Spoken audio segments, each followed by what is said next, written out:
Greetings and welcome, guys, gals, and non-binary pals, to episode 351 of the Words About... What the fuck? What the hell have you got in your hand?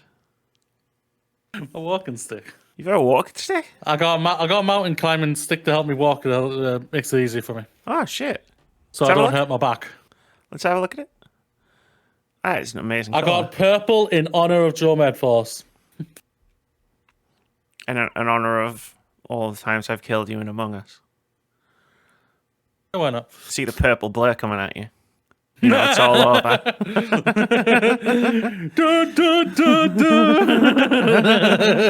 And then just a smile.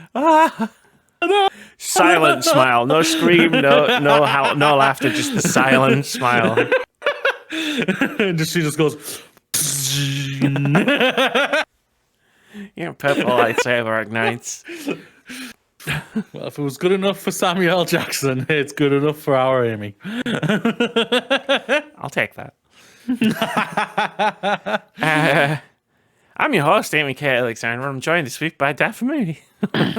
Howdly doodly do. It's Friday. You know what that means. It's video game day. It's video game day. Every day is video game day, but anyway, Are there any big video games coming out on Friday? I've no...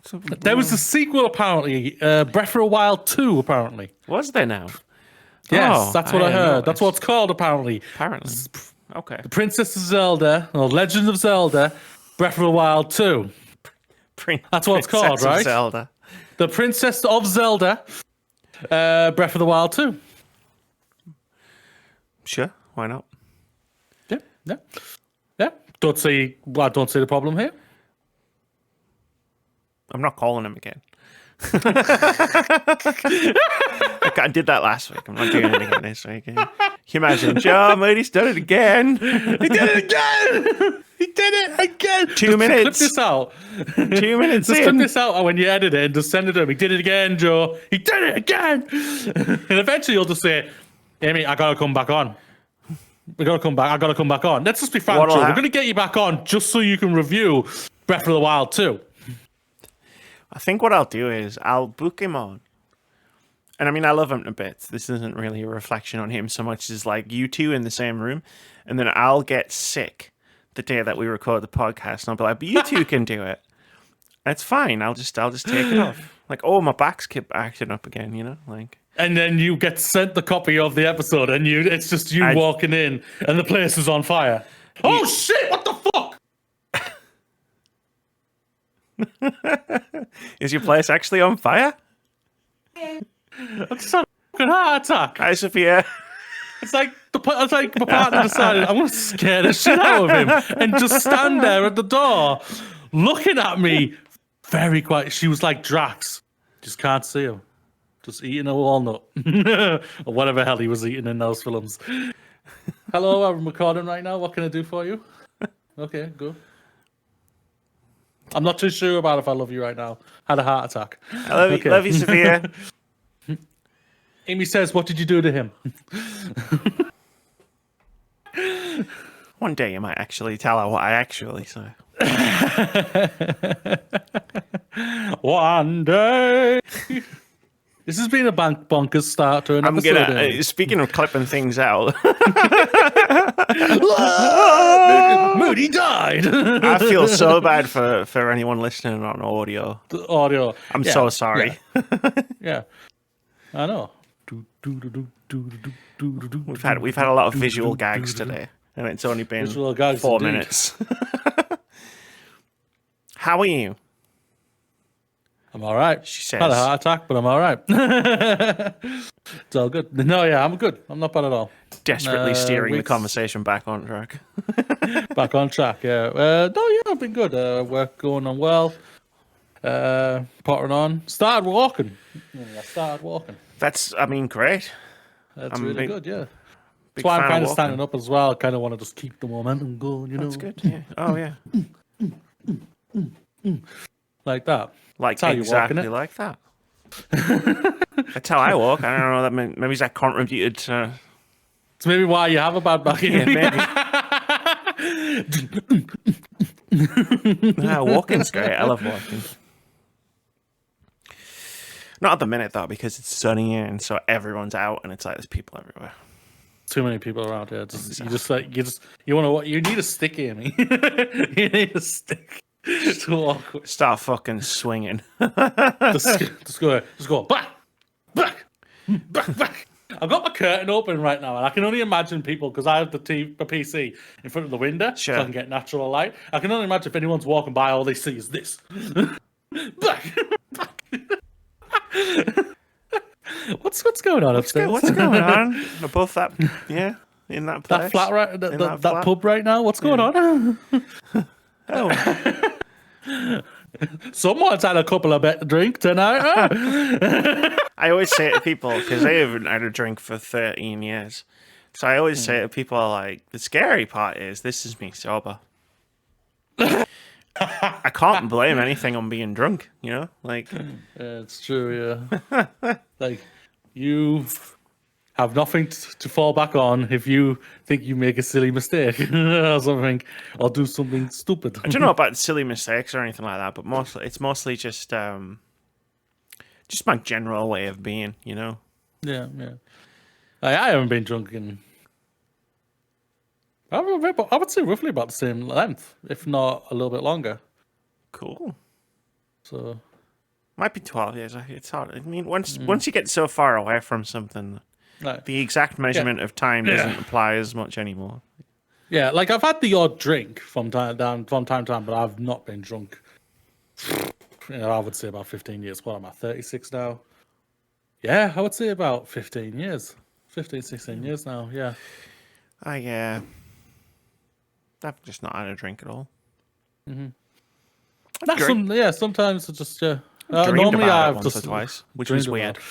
Why Like, am I not in dreaming a- of a beer right now? Not in a like, oh man, I wish I had a drink way. Just every now and again, I just get dream drunk. Dream drunk. You wake up, wow. Dang, Yeah, and then I'm just like, that was weird. that was weird. That was weird. What the fuck? Why am I walking like this? But yeah. No, that's good. Yeah. It's like alcohol in Star Trek. I wake up and I'm fine. Yeah. A synth ale? Yeah, Synth ale. A synth ale. A synth ale. Oh yeah. Like, Whatever the hell they call them. I'm gonna infuriate Phil by saying this, but like people who drink beer for the taste, it's just like, no, I don't get it. It tastes horrible. Never had a nice beer. I've had good beer. That is a difference. But never had a nice tasting one.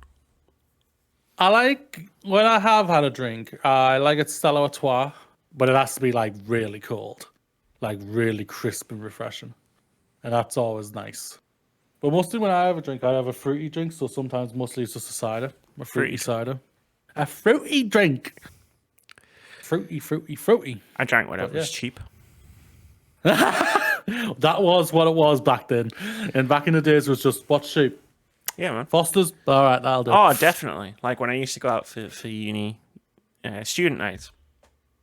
And it would always be like, there'd be specific drinks that were like £1. So it would be those. And you'd be like, I've got £10. Nice, give me 10 of them. All at once, just 10 bottles.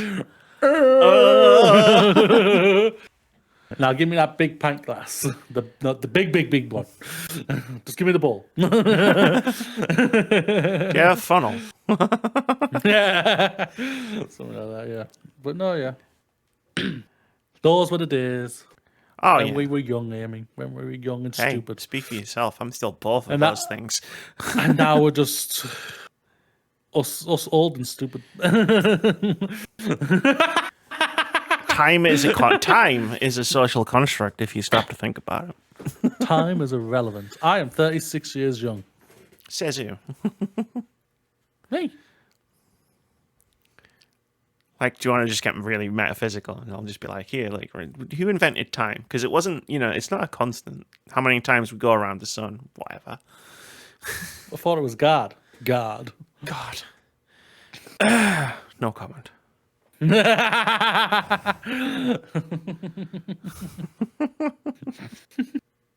know what's really funny though? In the last few years, you know how like you go into town or something, and there's always like that one. There's always like somewhere. There's always like three people stood in front of that like a magazine rack, and it's all about how like God will save your soul and all that bollocks, and they're like handing out magazines or leaflets or whatever. They never give me any anymore. They see you've already lost your soul. I just get ignored these days. Don't you like that though? I find it funny. Okay. But I know, it's fine. Like, used to be harassed all the time. Now, I do get harassed all the time, still different reasons. I don't religiously get harassed anymore. I remember seeing one person with a God Will Save You magazine coming towards me, stopping, and then walking away. And I was like, this is amazing. When did I... Oh, yeah. Well, I can't say that. Yeah, what can we say? Yeah. I have superpowers now. You should have put your force field up a long time ago, Henry. Your shield's up a long time ago. I didn't even know I had them. Yep. You put your armor on. You Captain Janeway and you went, polarize the armor. Deploy armor.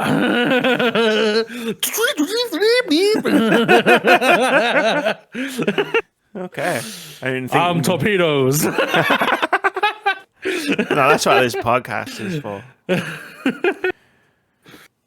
I was talking about it, friend. I've got this new app on my phone that I talk to exclusively use it to talk to one friend, and it's like it's basically like WhatsApp, but like you record videos, so like you just send each other video messages. Okay. And I've been using that to talk exclusively to one friend, and we've just been chatting about all sorts of stuff. And it's weird how like conversations differ when you're talking as opposed to when you're typing. But you're just chatting about stuff, and when we chat, she brought up some stuff about how the way people are in like fandom, right? And we talk about it all the time. And obviously, I have some experience with this, right? It was quite funny, just a little conversation. And I was just like, I find it really funny, but then I sometimes go out of my way to stir that up. Yeah. I don't avoid it. You turn into it. I run it in the middle of it. You're Jon Snow, right? Like, bring it!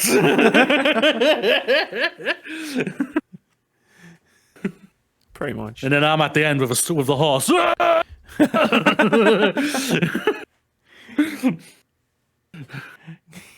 You're just like, not again. Not again. Not again, man. Can't Come we on. sleep? Stop it. That's why I got off Twitter, people. It wasn't because of Elon Musk, because of Amy. Because of me. She keeps starting fights. No, I don't. Other people start the fights. I finish them. People start fights with her, and then she just goes, all right, let's go then. All right, let's go. And then she finishes them. I can't. Sometimes you just can't walk away, though. You know, someone's chatting shit. Sometimes. Yeah. And like 9 times out of 10, it's an instant block. Yeah, You just block and move on. Like, have a chuckle because they're an idiot. Block and then move on with my life. But like, if you catch me at the wrong time, yeah, that's true. Just in the wrong moment. I remember arguing with Star Trek fans that one time last year. Yeah, I think so. Yeah, that was fun. I mean, to be fair, all that happened was I just argued with them for a bit and then blocked them. I'm not gonna lie, I think you've argued with them this year as well about Picard season 3. Have I? Yeah, I think so. Oh, maybe I have. I don't think I've started any fights with people about Picard season 3. I'm sure there's people. I mean, I'm not sure I've seen people complaining about it. Yeah. And you know, I'm not talking about people who have just legitimately don't like it, legitimately didn't get on with it, whatever. That's fine. People who are talking shit about it for the reason of Star Trek. So that's the discourse on Twitter at the moment. Actually, Star Trek so woke. Yeah, something. It's no. It's I miss when Star Trek used to be subtle. with its messaging, to which obviously Star Trek has never been subtle with its. I love Star Trek. Yeah. I love Star Trek, and I've loved it for decades, but it's never been subtle. I think as I said, it's as subtle as a brick through a greenhouse, and it always has been. Yeah. It's like, yeah. It's people being idiots as always, like we know. Oh yeah, It's like they never really understood Star Trek, and they just went there for the big pew pew pew pew pew pew. well yeah. There's not that much pew pew pew pew pew I pew know. in Star Trek. Until you go to Deep Space Nine, season 4 onwards, then it's all a lot of pew pew pew. But even then, there's not that much pew pew pew. I know. I know. Like, I'm rewatching Babylon 5 at the minute, which is specifically about, war. And there's not that much pew pew pew pew pew pew in that either. Oh, It's almost like in. it's almost like science fiction is more thoughtful. Not than all that. about war. It's not all about war. But yes, it does have Chekhov in. I'm almost through season 2 of that show now, so he's been in it a couple of times. It's like people who complained about Andor. Well, it doesn't have. Good. We're gonna get into that. We're gonna get into that shortly. But yeah, no, Andor's the one I want to watch of all the You can Star watch it Wars. when we go. Wait until you get down here if you want. Yeah, maybe. I don't know. We'll We see. can binge it. It depends. It depends if Disney decide to film season 2 without writers, which they've been talking about. And I'm just like, I was around the last time there was a writer's strike watching TV. I remember what happened to most of the shows that continued filming with no writers around. R.I.P. Heroes. Yeah. Rest in peace, heroes. That's always the one everyone goes to. I've never watched the show, so I can't comment on it. I know everyone says that first season's like arguably one of the best sci-fi seasons of all time and everything. Me and Russ used to stay up late on the night that it came because we were living together at the time. We used to stay up late to get it and watch it. Like, there was no question about it. And season 2 killed it. Just dead. What, in the first episode? I think there was only like 6. It was a very short season. Okay. I think. And then by the time the season was over, it was just like, I had no interest. And I know tons of people who just never watched it on from that point. Well, have they said that Disney come out and says that they might film it without the writers? Yeah, I think so. There's a couple of shows. Tony Gilroy will not produce Star Wars Andor during the writers' strike. Mandatory ceases producers duties mid writers' strike. Kicking him out. I know the guys who did Stranger Things have said they're not gonna, like, it's on hold, and obviously Strange New Worlds is on hold. Yep. She's good. But the weird thing is, we're going off obviously a different tangent here, but I'm only going off what I've heard from like sort of people who I used to listen to when I did my movie podcast and everything, who had sources and everything, and who were more in the business than even I was and everything, and who do writing. And like everyone's apparently waiting, saying that trying to get Bob Iger to try and sort this. The new, obviously, the returning High Lord and Emperor at Disney CEO, because he's obviously because a lot of people believe he's going to be able to sort this out and everything and like be and whatnot. For like, there's an even simpler answer instead of getting the High Lord and Emperor to just Bob Iger. Just pay the fuckers. Give them what they want. We know where this is going to go. We've done this before. I was there. They have, yeah. I was there, Gandalf. I remember Transformers 2. I was there. I saw that at the midnight showing. The strength of men failed. Yeah, I just remember Heroes is the one I think most people remember. When it comes to TV, yes. I know it's like a few for like film and whatnot. Like I do remember a lot. Like Transformers. You'll watch a lot of TV shows from around that time, and there'll be like one season that has just less episodes, and then you go, "Oh yeah." But most of the time, they will do. If they're sensible, they will try and continue. But we'll see. Yeah. Anyway, solidarity with the writers. Another thing, what I'm hearing as well, the biggest holdout is Netflix. Apparently, to agreeing to stuff, because apparently one of the agreements asking things is that they want to know the metrics what Netflix release. They want to know the metrics of viewership and everything, because obviously Netflix obviously came out with the stupid thing of saying, we've never cancelled a show that's done well before, type of thing. You're supposed to be vague, you dipshits. Yeah. So like I think they want them to start releasing numbers of how many people, what's the viewership and everything like that. And I think Netflix is one of the biggest ones that obviously they do not want to release those numbers. Of course not. So, but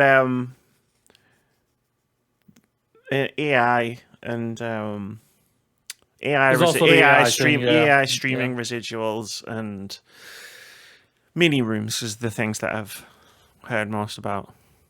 I mean, Netflix is a garbage fire company. If they're one of the main ones holding it up, it wouldn't surprise me in the slightest. Yeah, I'll have more on it when I watch the Hot Mic tomorrow. I mean, it's going to be on for a while, so you know. No, yeah, true. Unless so, Phil. They might just go, fine, we'll fucking pay the fucking salary. Just fucking do it. Never gonna happen. Should we jump into games? Yes, because this is what this is. We are a video game podcast. Films shall not pass. After the first 20 minutes.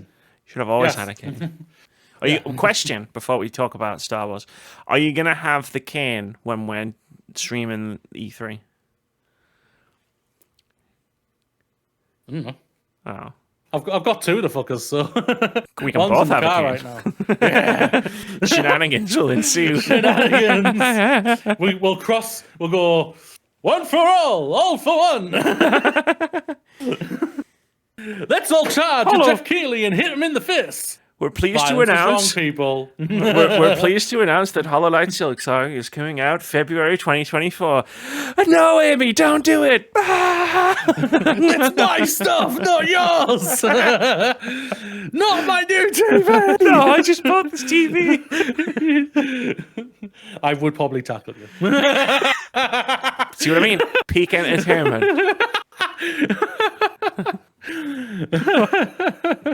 Should we talk about video games? Let's talk about video games. Let's talk about the video games that we've been playing. Yes, should we review video games, Amy? Yeah, why not? Why the fuck Why not? Let's review a video game. I believe we both finished. Finished? Yes, I did finish a video game. I know people, it's shocking. Okay? I actually finish a lot of video games every week. Over and over again. Over and over and over again. But no. It's time for the main topic. It's Star Wars Jedi Survive review by Mr. David Mark Moody and the fabulous Amy Kate Alexander. With her Sylveon shirt on. Shout out to Sylveon. Sylveon, yeah. Sylveon there. Sylveon everywhere. Yep. I need to get the bigger versions of EVs like that. And then just fill them up. I want one of the Squishmallows that they've released. That's fair. That is fair. Star Wars Jedi Survive. Amy, we have played it. We have completed it. We did. Mm-hmm. I did. Where do you want to go? Which direction? Left, we'll do right, up, down. Do some general thoughts first. We'll keep it spoiler free until a certain point where we say it's not spoiler free. So keep an ear out for that if you don't want to hear spoilers. But for now, we'll just do some general thoughts. Moody, what did you think overall of Star Wars Jedi Survivor? Do you want me to leave the room? Should I go? Star Wars Jedi Survivor is Star Wars Jedi Fallen Order, which is a mediocre game with lots of bugs, especially if you play it on PC. But fucking hell did I have a lot of bugs on PlayStation 5. It is basic. Its story is okay. The characters, they do dive deeper into certain characters. I like what they do with Cal from a certain point of view. I like his master Siri, is it? Sia, sorry. And I like it that they delved into Merrin. Like, for God's sake, she was, for me, very underdeveloped in the last game for me personally. I know if the people say, well, if you read the 2 books that came out between it, you would know more about them. Fuck you. I like that. A lot of the new characters I didn't really click with. I was just like, you're boring. You're one note. Oh, wow, you're the warrior, and you want to die a warrior's death type of thing, huh? Good for you, sir. Good for you. You can't bring that up. Not after what happened to me. Yeah, for me, I'm very disappointed in this game. I was thinking that there was going to be probably like a step up from what they did in the last one, and I feel like it's basically the same. It's overly long. I think the traversal is bland and boring and just felt exhausting all the fucking time. I didn't like the combat. The combat's lazy, I think, personally. I think they could have done a lot of things with the combat, and they went basic for me personally. There's that. I think there's certain elements that are visually lovely and visually good. When they get into like the cinematics, I'm just thinking, "Wow, that's really you Respawn. You made a fucking effort. Congratulations!" And I like the opening when you see like you press start and it just goes straight in from the main menu. That I think is really canny. I really like that, and especially as it shows you parts of. Let's just be frank, you've seen the trailers. Coruscant, you're in Coruscant on this game. That's not a spoiler. But I love like the opening in that part. I really think that's really canny. But yeah, I just really wanted to love this game, Amy. I really wanted to, especially because I've been enjoying Star Wars of late. Mandalorian Season 3, I still enjoyed it. But I can see why people were a little bit annoyed with it. I was a little annoyed with it, but I have enjoyed Star Wars of late, Bad Batch Season 2, Andor. And yeah, and this was just... The only thing that's hopefully going to save Star Wars this year is Ahsoka. Ahsoka! Where are you? But yeah, I was disappointed, very disappointed, sadly. What are your thoughts on this game? I thought it was fine. And I'm going to just preface this with, because we've obviously talked about it as we've been playing it. I had one bug. It was hilarious. I showed it on Moody. He really liked it. I'll talk about it later. But no, like, there was this weird thing where, because I was playing on PS5, not on PC. There was this weird thing where if I left the game on overnight, like, you know, you turn your PS5 off, but it leaves the game suspended. Yeah. If I came into the game after leaving it overnight, like, it would be a bit framey. But if I just, like, quit out and then restarted the game, it's fine again. But other than that, I didn't really have any major bugs. So that's where I'm coming out from it. One major bug. Yeah. It was hilarious. I didn't even find it annoying. So when I say the game was okay, like, I preferred Fallen Order for a variety of reasons that we'll get into when we talk in depth about different elements. But for me, like, yeah, I get what you're saying with a lot of stuff. The combat is in both games, but I don't know if it's just more so in Jedi Survivor, because since I played Fallen Order, I've actually started playing Souls games. So when it's like, it's Souls-like combat, but not. It's really not. I can see what they're going for, because there's a lot of parrying and stuff in the game. And it's very reminiscent of Sekiro. But it's not as precise as those games, so it just feels a bit meh. And the addition of the extra stances was fun for about 5 minutes. Yeah, I feel like they say Soulsborne combat. It's not, for me personally. It's not. And I have tried a Soulsborne game, and it doesn't work for me in any personally like that. But I know the difference between a Soulsborne combat and a Devil May Cry combat, because that's what I feel like it was. It was just a hack and slasher for me personally. I agree. I agree. Because once I figured out that, like, aggression was the key to making this game trivially easy. Like, if I just keep mashing the block button, I'll get the parry timing right. And then, I've opened them up. Stab, stab, stab, damn, damn. And I really hate the way they use lightsabers in this game, because it feels like I'm hitting them with your cane. My cane would do more damage. Might do to some things, yeah. But it's like, if there's like a block meter, like in Sekiro, I guess we're going in depth. Like, I thought the game was okay. We'll go in depth now. I guess we'll talk about the combat. Like, if there's a block meter in the game, and I deplete that block meter through parries and through attacks, when I open an enemy up after that, unless it's like a big beast up or whatever, or like a fucking walker, it's like, why can't I just kill them in one hit? I'm using a fucking lightsaber. Like, just make the health bar like they do in Sekiro, and then just let me stab a fool when I've broken down their block. You know what I mean? Instead, you just slash at them a couple of times, and the block meter goes, and then they just like come at you again, and it's just like, oh, for fuck's sake, man. Yeah. What I would have loved them to do, instead of going for the quote-unquote lightsaber stances of just the different type of lightsaber you go for, single-bladed, dual, staff, blade, single-bladed with a blaster, or Kylo Ren. the Kylo Ren, the Cross crossguard saber. I would have loved them to go for actually delve into the lightsaber fighting styles and combat styles, because there's 7 of them. And I feel like you could have really done something really unique and cool with that, where you, by the end, you maybe have created a style that's all completely differently new and unique to you. I think they could have really done something like that, where I don't know Carl's lightsaber form or style or anything like that from the out of the 7 that are there, but I think we could have really done something really cool with that. And I think it's just this lazy hack and slash, which is really disappointing, because this is Respawn.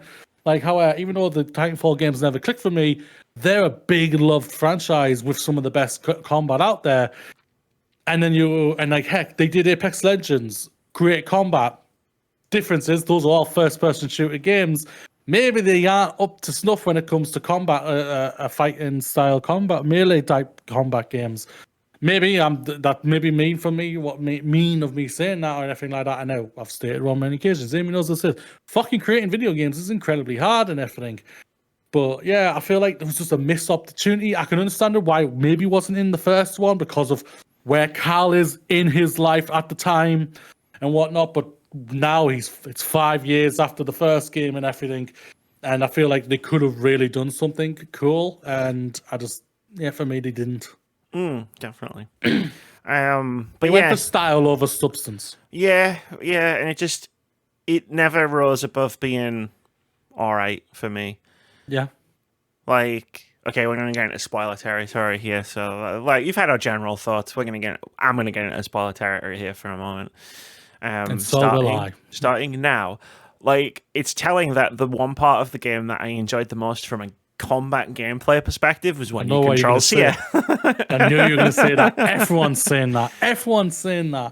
And it's because you feel it. You feel it because you've gone on a really good journey with her from the last game and to this game. Where in the last game, she's frightened out of hell and she falls to the dark side, and she even loses the dark side to manipulate things and whatnot. But when you see her in this game, you see that's all gone. She's now back to being a Jedi master or a knight, whatever level she was when you first meet her and everything, and being an absolute badass. And I'll say this, people may think I'm wrong in here. She fucking beats Vader. She fucks him Plot up. armor or not, because between obviously where this is in the timeline and everything like that, Vader has to survive and everything, but she beats Vader. No ifs, ands, or buts. She beats Vader, and I think that's amazing. That's a great send off for her and everything. Because when she first faced him the last time, she just went like that. And she went wee. Yeah, the first time in Fallen Order, you were like, "Oh shit, run!" And when you see him here, I still go, "Oh shit, it's on." It's on like Alderaan type of thing. Well, maybe like wrong planet, but you know what I mean. But no, yeah, that was when it really felt great stakes and everything, and it really felt really canny because you were fighting an opponent that. Forget about the plot armor thing or anything like that. They felt like they really did something with Vader, where it's just like he's not just it's not a hack and slash. It's actual proper combat where you're having to dodge him in certain type of moves and whatnot, and I felt that worked a lot better.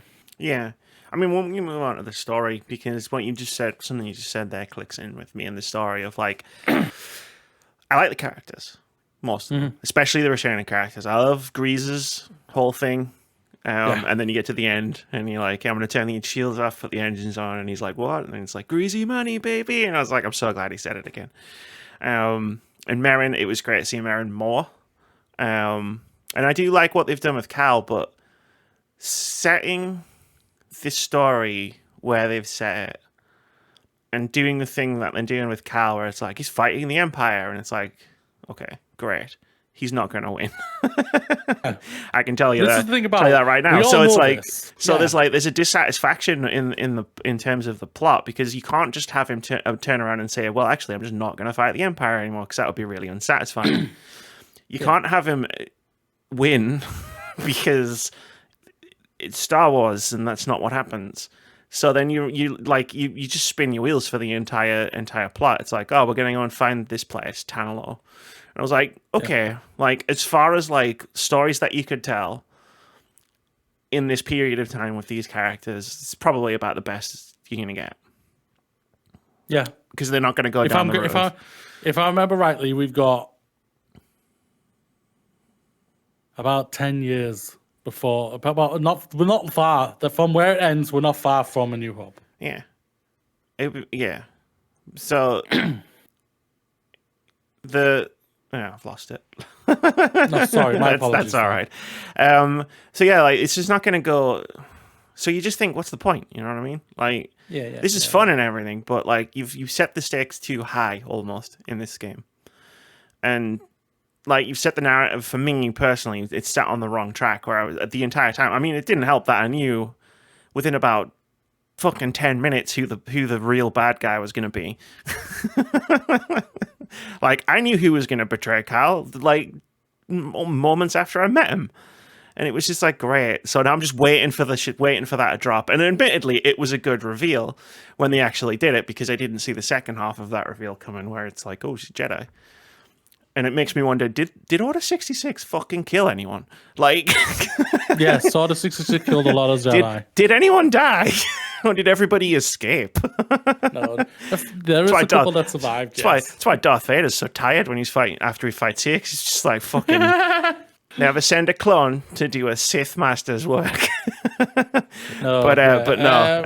Jokes aside, like, you know, it was an interesting reveal in that sense. But then, like, the plot shifts around on that. It's like you're doing this thing to get this thing, and then there's a bad guy who turns up, who I said to Moody, hey, Sephiroth's in this. I can't remember his actual name. And then you beat him, and then I'm like, well, that's obviously... how uninteresting he is. Well, obviously there's more game here. Like, that's not the end of the game. So then it's like, that happens, and it's the best sequence of the game. And then the rest of the plot happens, and it's like, why do I care about this? Why? Like, he's done it to protect his daughter. Okay, I get that. Yeah, sure. Like, and he doesn't. But like, why can't we all just go and live on this place? And then it's like, oh, he's consumed by the dark side, which makes him act irrationally. It's like, it's such a fucking cop out, man. Sadly, when it comes to Jedi or Force wielders, that's what they'll always That's what go to, happens. sadly, yeah. And it's just one of those things. It really is. And what hurts this franchise for me even more, it's that the era it's in. As much as I'm loving like things of where it is in this certain era, like I've stated on film shows, and but we know where that's going, and they've already stated the next season's the final season, which is fantastic. Next season of Bad Batch is going to be the final season of that, which is fantastic. So again, don't lang around too long.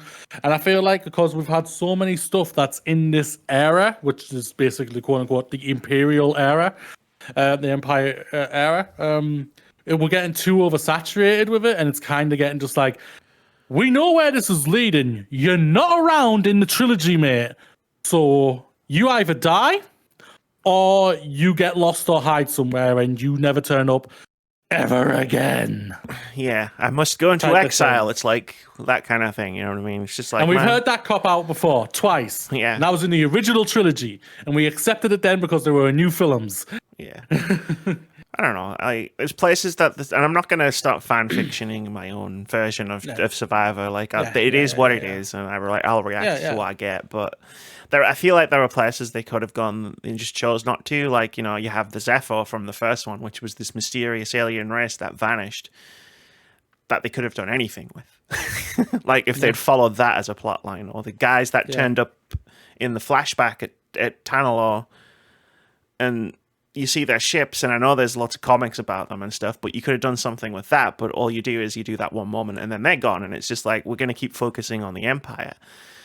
And that's a narrative dead end. So you start getting more and more frustrated, and the plot doesn't really seem to go anywhere. Like there's a lot of setup for another game, especially as you start getting towards the end, and it's like, this is fine. But Empire did this. It set up the next movie a lot, but it also had a really strong narrative that paid off really well before it started. Like as it was setting up other stuff, whereas this just sets up a lot of stuff for the future. Yeah, and that's the thing about it. Yeah, it's just the only time they could finish it right, and they could really, let's just be frank. We know there's going to be a third game. That's there has to be. Yeah, with how many copies they've sold of this fucking thing. Yeah, there's going to be, and with how it ended as well. Like everyone was questioning and thinking, what like when the show Rebels was going on and everything. Everyone was like, well, what are they going to do with Caden and fuck, I just had his name on my tongue. The two Jedi that were in that show and everything. What are they going to do? And what are they going to do about them? Because we know this is literally a year away from Rogue One and everything, and A New Hope. So we're like, what? We know there's no Jedi, so what we're going to do and whatnot. And I thought they did it in really good way of how they wrote them out. And it made sense, I think, and it's leading now into the future of what they're going to do now, which is really, really canny, I think. This is just like, ugh. And everyone just keeps going, well, they can maybe bring him into live action and whatnot. I don't give a fuck. I really don't, because he's not a compelling character. He's okay. He's just not great. And yes, better writing could help that. Yes, better writing could do a lot of things. But I don't know. I had a unicorn that could fly around at night. Yeah, they've set him up, obviously, to be basically as a stepfather, basically, in the next one. And that's fucked up. That whole sequence is fucked up. Like, forget really about the, because I know what the dark side does to people, and you're like, yeah, whatever, yeah. And it's like, they fucking kill her dad, and then she's just, and then they're like, here, you come with us, kid, and she's just like, cool. And it's like, she's so okay with this. What the fuck? That's my worry. What's wrong with that kid? She's like, yeah, all right, kill my dad, that's fine. Yeah, that's fine. We know that's not what happens, but it's just like she's very okay with him dying. Yeah, so she's fine with it. She's fine with going off with the people that literally murdered her father, more or less in front of her. And it's just basically, like, cool. Rush into the end, were you? Like, it felt like it, didn't it? It really, really did. Well, like Cal, struggles with the dark side, but then just gets over it, and it's like, I get you setting that up. I get that you're setting that up, maybe that up for the third game, because like the way they linger on it at the end of the game. But it's like, do something interesting with it in the game that I'm currently playing, please. Yeah, and they just don't, which is sad and it's disappointing, and it's just like, what the fuck. But in the smaller moments away from the narrative and the plot, it was nice to hang out with these characters again, and there were some fun places to explore. Like I always like exploring Empire bases. And stuff like that. Like, it would have been nice. You've seen them all. That's all I see. I just like wandering around in them. Like, that's fair. But you keep talking. Yeah, sure. And he's off. I could say anything I want now. But the environments that you explore as well, there's not enough of them. Like, I really needed him to be here for this to react to the fact that he's just literally walked away as I'm changing the topic. But there aren't enough environments. Like, you go backwards and forwards between two places for most of the game, and then every now and again you go somewhere different, but it's a really small map, and like there's one main map in Kobo. And then also Jeddah is quite big, but hey, thanks for walking away. Just I was changing the topic. But yeah, no, I was just saying that I'm really underwhelmed by the places that you visit in this game. Yeah. Like you basically just taxi backwards and forwards between two places for most of the game. And every now and again you get to go to a really small other map. And like I did a bit of the exploration in this game because like there is like some cool mini bosses, and there is like some useful stuff to find off the beaten path. But there's a lot of fucking like I'm like diving into a fucking volcano to find a goatee. Like, mate, come on. Seriously. And like it did start to piss me off to the point where it was like, I'm looking for stim pack upgrades. I'm looking for legendary like fights. and bounty hunter fights. Yeah. And then and then because you've got to check everywhere, and then I'm finding a new tiny little piece of a lightsaber, and I'm like, this is fucking ridiculous. And like the traversal for me was okay, like platforming and stuff, but what was pissing me off was what was at the end of most of that platforming. I was just like, this wasn't worth it. This wasn't worth the effort of coming here.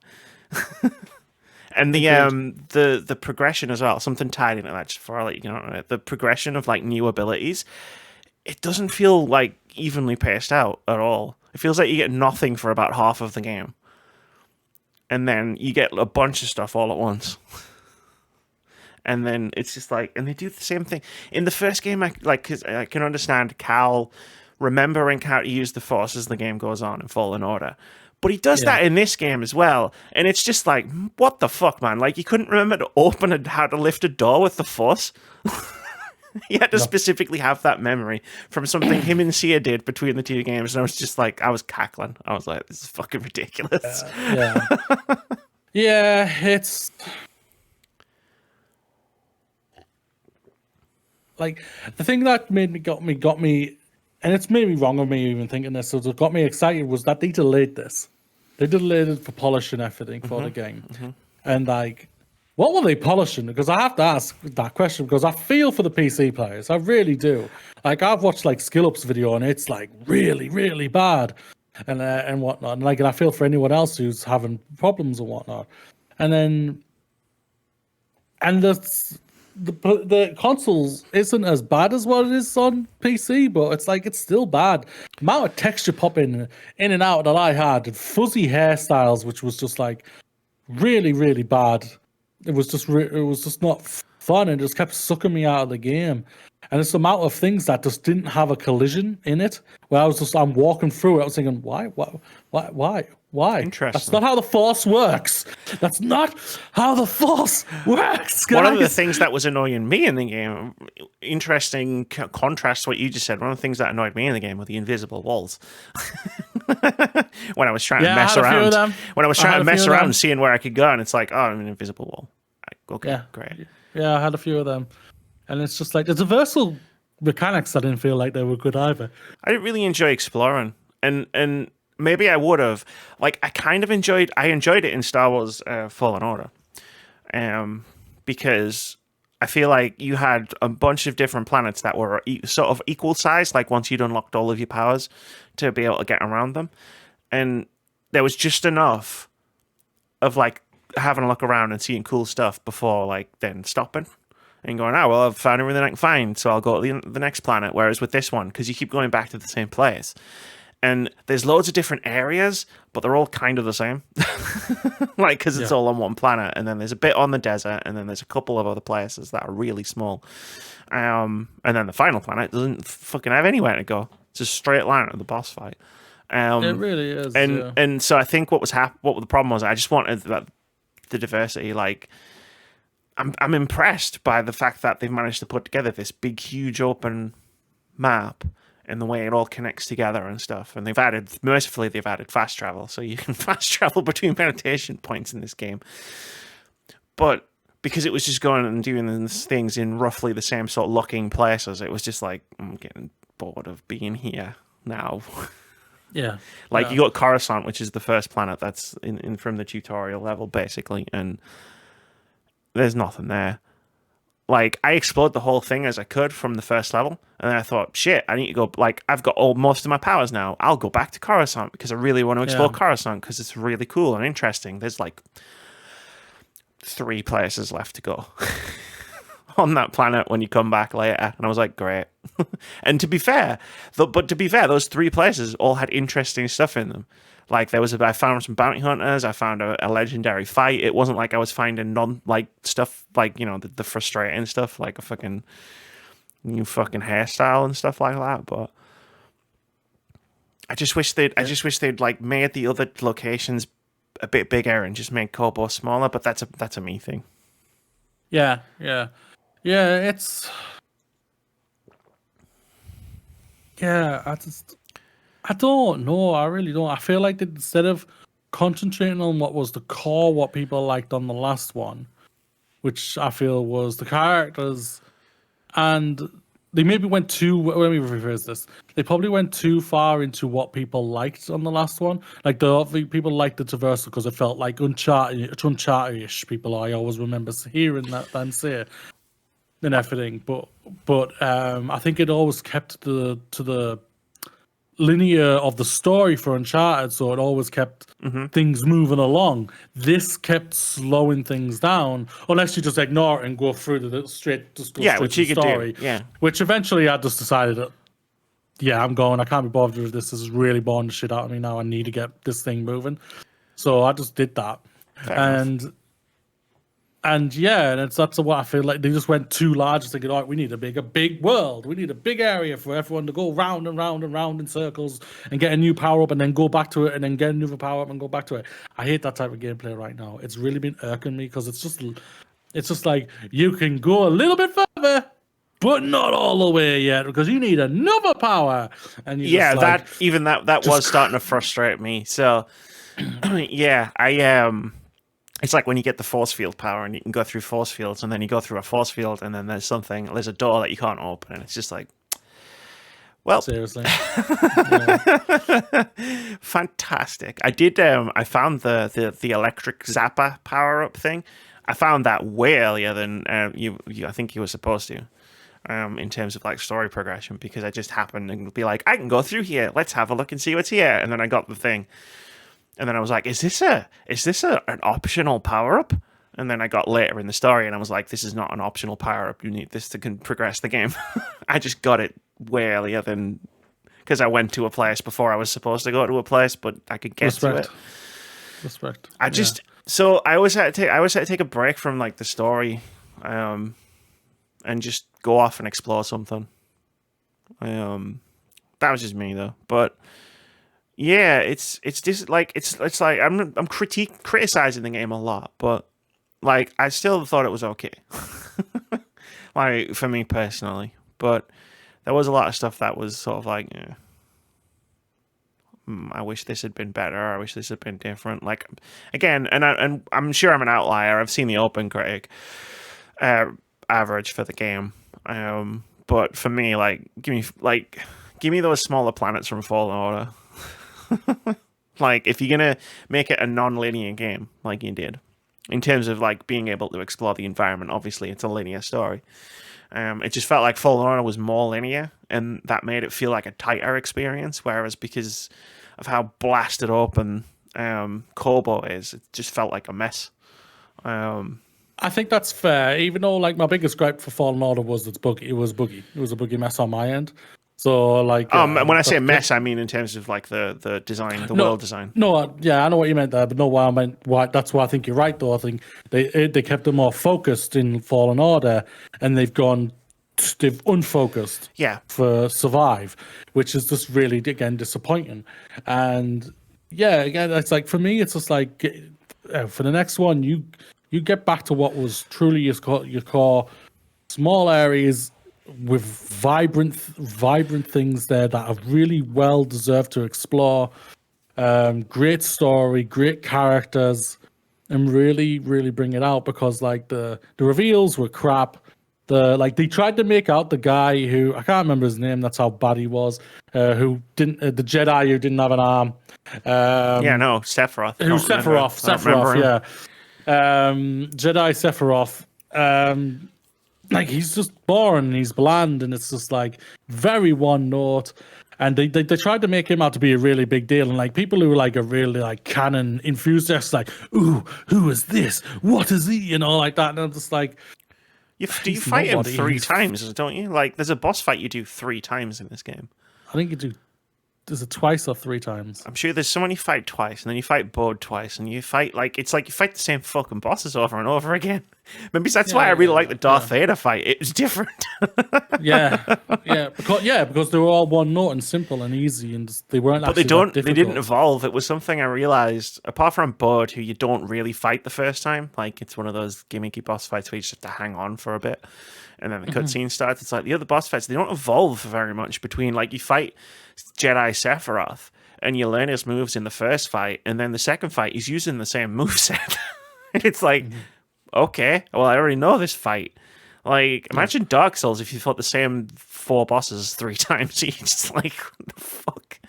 Like, you'd be dancing through it. Yeah, I get why, from a narrative perspective, you fight the same bosses over and over again. And but at the same time, it's just like, why am I fighting? Like, why aren't I fighting? Like, why aren't they doing something different? You know what I mean? Like, why isn't this boss fight with Jedi Sephiroth more distinct from the previous boss fight with Jedi Sephiroth? I did enjoy the Rick the Door Technician boss fight, though. It's just the stormtrooper that comes around charging at you and gets his own name and a boss thing. It's a reference to the Saturday Night Live thing with Adam Driver, Rick the Door Technician. Oh, no, I never got that. I think I did it. I was cackling. Yeah. That's good. And then you just go stab, and he just dies. And I'll post a link. Like, the one bug I had in the game was fucking amazing. You saw it. Thinking, warrior's death, and then it just stab, and he just went, and I was just like, I was in stitches. I was in tears. I was laughing so hard. And what was worse was, like, that was probably the most interesting that character had ever been in the entire game. But because I caught one hell of a glitch, I was just laughing through the whole thing. You were laughing by the end of it, yeah. I'll post it on Twitter and I'll link it in the description so you can see it. It's fucking epic. Yeah. For me, the strengths of this game is when they focused. And that's like when you became Siri. When you became Sia. Sia, I keep forgetting the name, sorry. Sia, and you have that badass thing with Darth Vader. And then I do like the part where you're basically, Brody is basically sent you to come and get him at the Empire's base. That's all right. That's fun. Because that's fun because like I like the part of just like scaring the shit out of that commander. I think that was fun. That was really well done. think that part stands out more because, one, it's a tighter, focused level, but there's still paths off to the side to check. But also, like, and I don't know whether I'm mad for thinking this, but because you're actually dealing with the Empire, like, think about it. The 2 parts that you've just described are the only 2 parts of the game where you fight in the Empire. Yeah. Apart from the beginning of the game and Coruscant. Like, the rest of the time, you're fighting droids, you're fighting monsters and beasts and stuff, which I didn't like in the first game, don't like in this game. And, like, the times where the game steps up, for me, are the times where you fight in the Empire. Like, even another part that I would add on to your part is when you're doing the thing with Merrin, where you're trying to rescue that guy from the temple, and that huge thing's, like, tearing it apart. And then she's like, trust me. And then you just start fucking flying through all the portals and stuff. I enjoyed the spectacle of that. It was nuts. Which I think it just blew the cobwebs out of my brain when it happened, because it was just like, suddenly I'm going at this fucking breakneck speed. I really enjoyed that. Yeah. It went so fast that it was very disorientating for me. So I was like, I didn't really click with it. So, that was okay and everything. It's just like, it's just... And when it came to the human moments, like the human moments of between Carl and Merrin connecting and finally showing the love for each other and everything, that was really, really canny. I did enjoy that. And like the parts of like where Carla's using a bit of the dark side and everything is really interesting, but then he fixes it. You know what I mean? Like, power of love, which is cool. I don't mind a power of love story in this case, but it's like, make it a story, make it something. Yeah. Like, it happens twice, more or less, like the Embracing the Darkness thing. Much, it happens twice, and both times Merrin shows up and Cal just goes, I'm fine. And like, there's an interesting story there, but you sidestepped it in the interests of moving the plot along. Yeah, because I always say there's the difference between story and plot. It's like.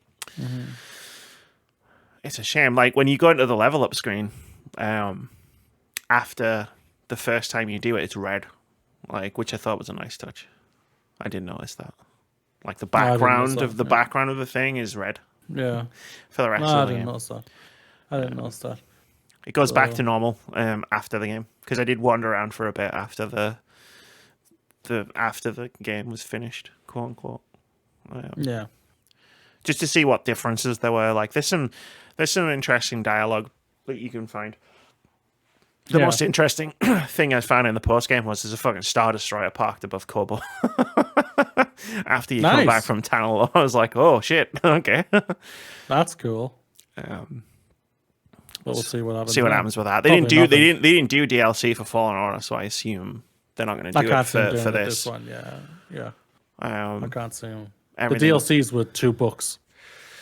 Yeah, everything. Yeah, I hope they don't fucking do that. If they resolve Survivor in some novels, and then I jump into whatever the next game is, and it's like, oh, we fixed Cal. He went to the dark side for a bit, but now he's back. I'm gonna fucking yeet my PlayStation against the wall.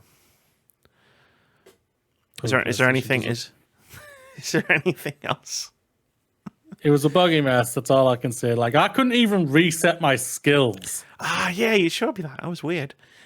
That just made no sense. I hadn't reset them at all throughout the entire game, and I was just like, I want to reset, and it wouldn't allow me to do it. Which is fair, because you pick up new lightsabers as you go. But it was weird. Like, you told me, and I was like, no, I did it. Like, I even showed you. I'd literally just done it, like a few hours before you asked me, because I was like, oh, this crossguard is quite interesting. I think I'll put some points into it to like try it out. Because I just equipped the perk that gave me extra experience and then left it for the entire game. Yeah. So I was getting through levels faster. But yeah, no. What? Just out of curiosity, before we like wrap it up, what lightsabers did you use for the most part? I was mostly the dual blade, double blade. The double blade. Yeah, Darth Maul. Two singulars. Yeah. No, dual. The dual blade. Yeah, and cross saber. I used when I was just like, oh, I just want to power you, hit you hard.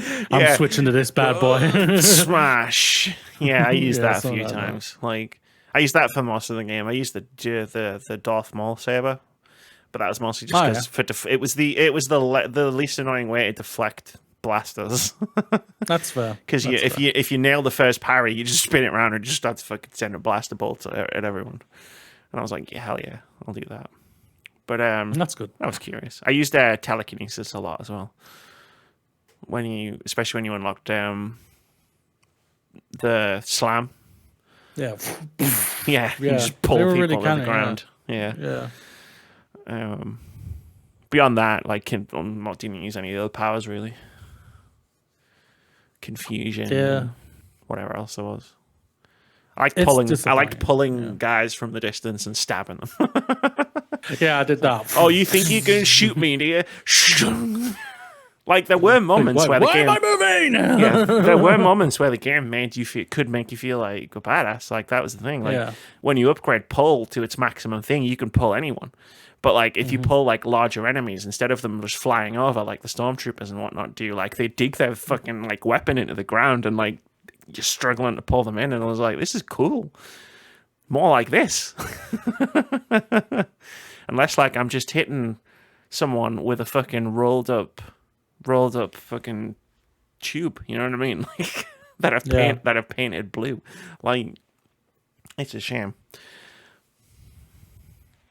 But final wrap up thoughts. A disappointing mess of a game, personally. That just again continues to not to live up to the hype of what. And I'm sorry that I love that people are enjoying this game and love the first game and everything. Like, you enjoyed the first game. I did, yeah, I did. I think it just like it's just continuing that with for me personally, I'm still waiting for a great Star Wars game since Disney have took over it. Thanks for that. And it's a sadly it's not happening. No, it is a shame. And a lot of people love Star Wars Jedi Survivor. Like, I liked it. I thought it was fine. Like, is it going to be like Fallen Order for me was a top 5 game of 2019.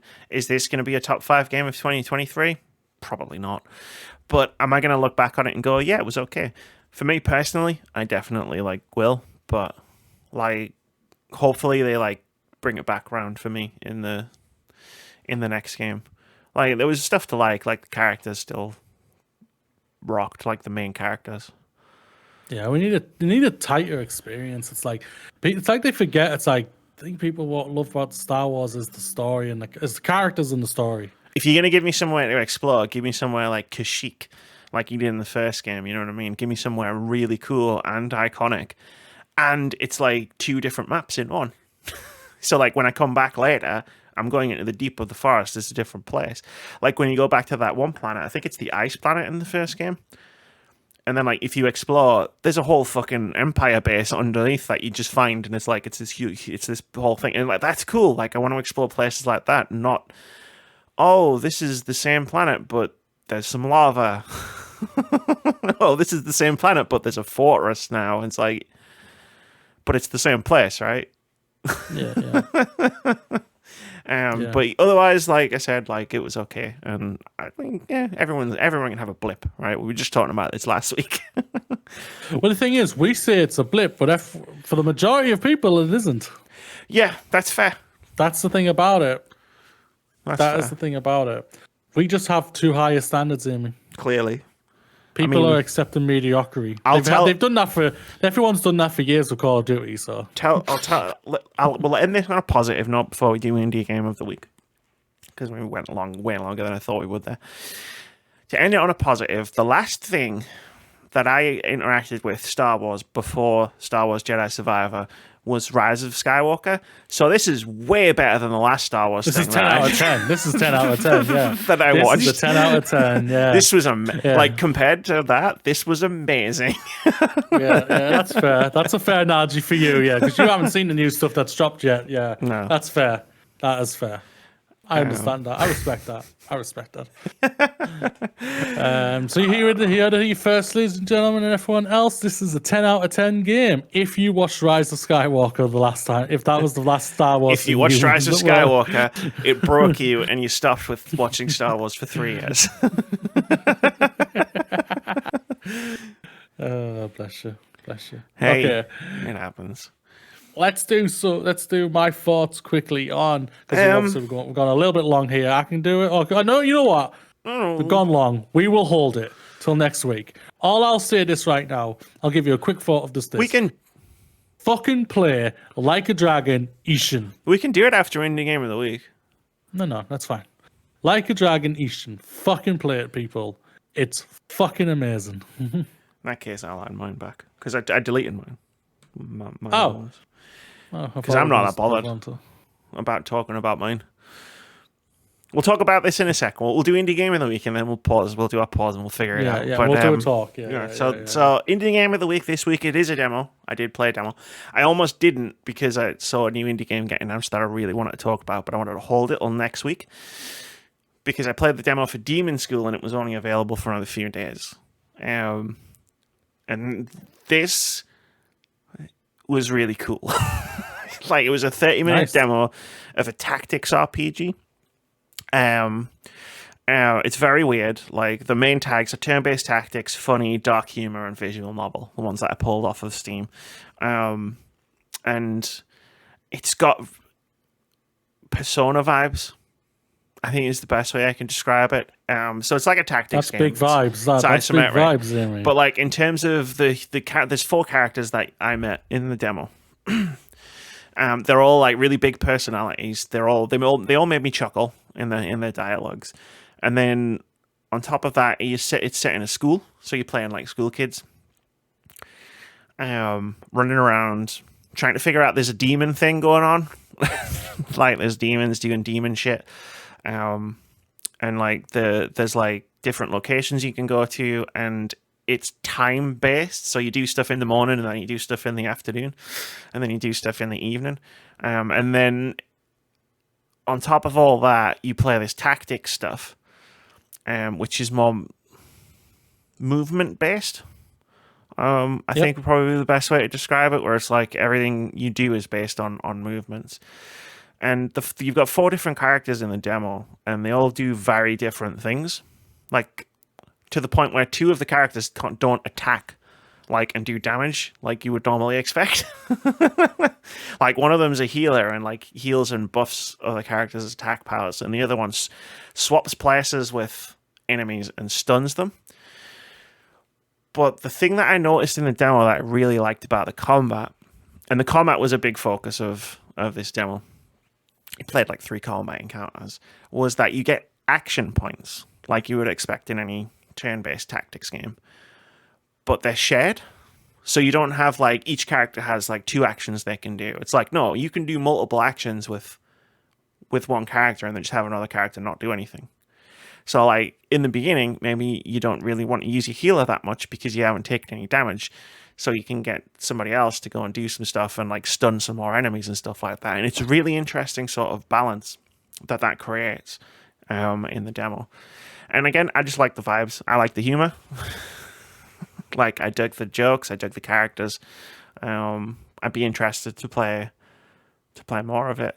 It's coming soon to PlayStation, Xbox, Switch, and PC. Also, the music slaps as well. It slaps. Yeah. Cool. I always wanted music to slap me. Well, you know when you're like sitting there and you're playing, you've got listening to battle music. You know it's good battle music when you're doing that. Unconsciously. That's fair. That is fair. Go wishlist the game on Steam. There's a link in the description. And if you listen to this before the 15th, go play the demo. It'll still be available. Hurrah. That'll do it for Indie Gamer of the Week. We're going to take our short break. People who are watching will notice a jump. But we're not actually going to jump because I'm crippled. Moody can jump if he wants. Whenever you're ready. Like a dragon. Like a dragon. Rawr. Rawr. Yes, let's move on now. I know I said I might not have been reviewing it, but we've decided after the break I'm going to review it. Amy put her foot down and said, "No, you're fucking doing it, Look, right? I have to carry the reviews. It's your time to shine. This is Moody's time to shine." We already created a section that's called Moody's time to shine. But anyway, Like a Dragon, Ishin, whatever it's called. Amy, I absolutely. I want to specifically say this. I have not completed this game. I'm about halfway through, or just a little bit over it. I fucking adore this game. It is the right old palate cleanser that I fucking needed after the. I'm sorry, Star Wars Jedi Survive. The boringness that was Star Wars Jedi Survive. Shots fired. This is just. It's all about character in these games. Mm-hmm. And yes, they have the over-the-topness, the soap opera-ness that these type of games are, just like Lost Judgment was, and everything. And the combat is over-the-top and it's bombastic, and yet I effing love it. And it's because I know what I'm going into this one type of thing. And with the characters they're going in with, like, this is all in Japanese. And I'm listening to it, and I'm enthralled with everything. And that's very surprising for me, because I don't know Japanese and I don't like reading, but yet somehow I am just like a kid with popcorn, just devouring it all. Awesome. And I'm just like, this is amazing. And Japanese voice actors, they just know how to bring it. When they come to voice acting in anime or shows or whatever, or games, they just know how to bloody bring it. And I absolutely adore it. It's visually really, really beautiful. The setting's really canny. The world and everything, what you're into, where you go to, is really canny. It's a simplistic story of what the premise is very simplistic, but they do the thing of what, like, there's a story with the stories within stories within stories with it, just like what Lost Judgment was. Like the Lost Judgment. That's the one I'm always going to go to because that was the first type of this game I really played. Amy was no, it wasn't. It was Like a Dragon. Yakuza. Yeah, you played Yakuza. Not Yakuza. Like Dragon. Yeah, it was what? Yeah, that was called Yakuza Like a Dragon. Was it? Okay. Yeah, that one. And I really enjoyed it, but I never completed that one. But when I saw Amy playing Lost Judgment, something just happened. It just clicked. I fell in love with it, and it was one of my game of the years that year without me fucking playing it. That's what I loved about it. To be clear, you watched me stream the game from start to end. Yes, yeah, from start to beginning, and I just completely fell in love with the story and the characters, and that's basically the same thing what I'm doing right now in this game. I'm falling in love with the characters, the story, and everything, and it's just so It's the right over the topness for me. It's the right cheesiness for me. The soap opera-ness and everything. Like I'm basically what I love even more is that I'm basically a person who's just joined this super squad, and it's kind of like Bleach. So the Soul Society. I'm wearing a I don't know what they're called. That wearing the Japanese yakasu's. I don't want to butcher it. So the samurai people, the clothes that samurai people always wore, I'm wearing one of those. I've got a jacket on it. It's fucking awesome. I feel like I'm like in the Soul Society, even though I'm not fighting demons or whatever. I'm fighting humans and whatnot. But it's just so good. It's just so. This is just what I needed after, like I said, the palate cleanse. This has just been an amazing palate cleanse after Star Wars. Been a disappointment for me, and I'm just loving everything about it. If you don't like these type of games, it's just probably you're not going to really get into this or something like that, which I can appreciate it. But give it a try, people. It's so good. Amy, I think you'd love this game. I probably would. Once you get into once you get into RGG's stuff, like RGG's you're into it, right? Like but you need a way in. Like it's slow to start with, just like all of them. I've been told. Lost Judgment was the same. Lost Judgment was slow to start, and Judgment was slow to start, and Yakuza Like a Dragon. But then you get going. Because it was the thing that I had always heard about the Yakuza series was it sounded like something that was for me, but there were like 5 games, 6 games, 7 games. It's like you gotta get in at the beginning, and it's like, okay, that's a lot of game. Too intimidating. So when Judgment came out, I got into that, and that's where my entry point was. So if you can find an entry point, I highly recommend it. They're so good. But yeah, no, I know what you mean about a palate cleanser. But that's awesome. Like Ishin, I want to try and get back to it by the end of the year. A lot of good games coming out this year, and a lot that I've missed. Cross fingers that they are good. Sure, there's a lot of good games that have already come out, and I was talking to Vitz. We've missed. I've played I've done something that's really unusual for me in playing like lots of long games, like back to back to back. Yeah, you have lately. Yeah. So I'm like, and then I'm like, I said to him, I need to just play some fucking weird, like small indie games. And there's a ton that I've got a pile of that I want to play. And then he was like, but Amy, Zelda comes out. And I was like, yeah, it does, doesn't it? Do you think that's going to be some weird small game? No, nah. It's on its way. It's on its way. But I'm sure, just like the first game of that, Breath of the Wild 2, Breath of the Wild, you can just go from the beginning straight to the mountain.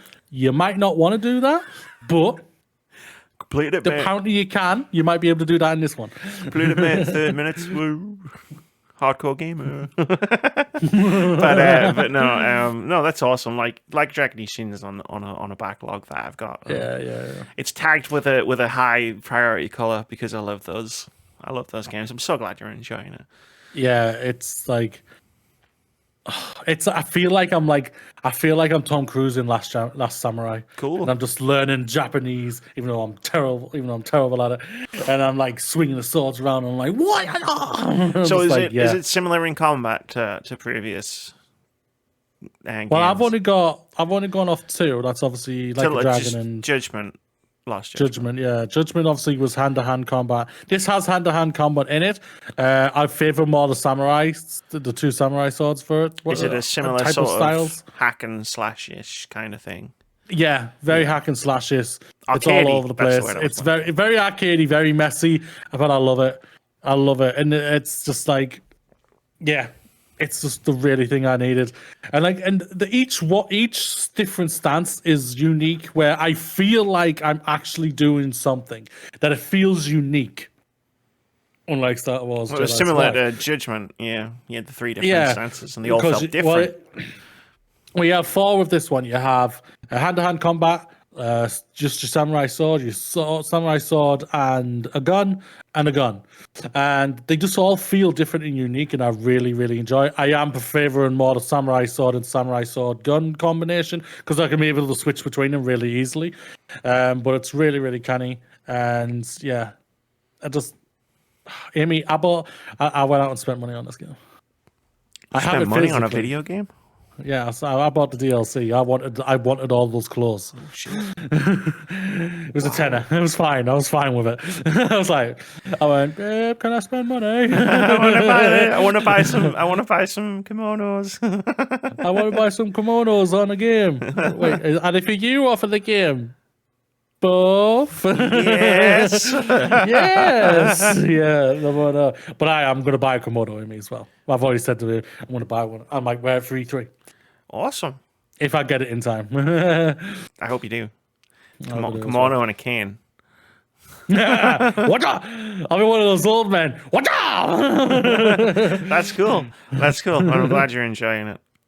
Yeah, it's really, really canny. And like, so people, like I said, go and give this game a try. It's a lot of fun. It's over the top. It's cheesy.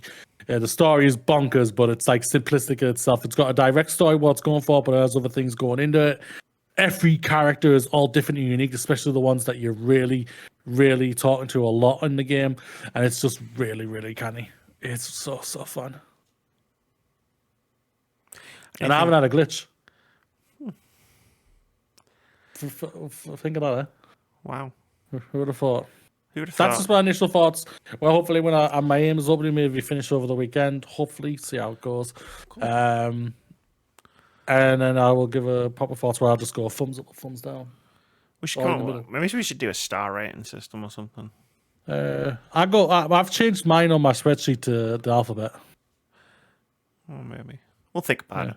We'll talk Yeah. about it. That's awesome. Star Wars is a big D. I can tell you that. So am I.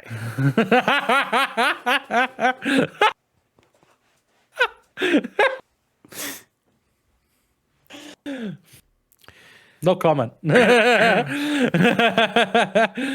It's now continuing Moody's time to shine, Amy, apparently. So let's go to my favorite game in 2020. No, 2021. And who did you romance in that game? Steph. Not going to forget this time. I rewatched that when I was editing the thing. Did you? Fuck you. Because I have to go in and find all of the times for the timestamps. And I did rewatch that whole bit, and it's just like, it takes you so long. And I'm just sat there the entire time going, what's the name? What's the name? Leave me alone. Never. Life is Strange. True Colors wins Peabody Award. This is from Marie De Lissandre over at GamesIndustry.biz, who writes, Life is Strange True Colors was among the winners in the new interactive and immersive narrative category at the Peabody Awards, which recognizes excellence in storytelling. The 83rd Peabody Awards took place, with Deck 9 and Square Enix's title recognized for, quote, showcasing both empathy as a superpower and the power of games as a medium for emotionally resonant storytelling, end quote. The Peabody Awards also highlighted Lucy and the Wolves in the Walls, a VR title from Fable Studio, quote, for its sweet insistence that all is not as it seems in the world, that trust and belief transcend age, that neither adults nor children have cornered the market on truth, and for its invitation to be curious at every corner, end quote.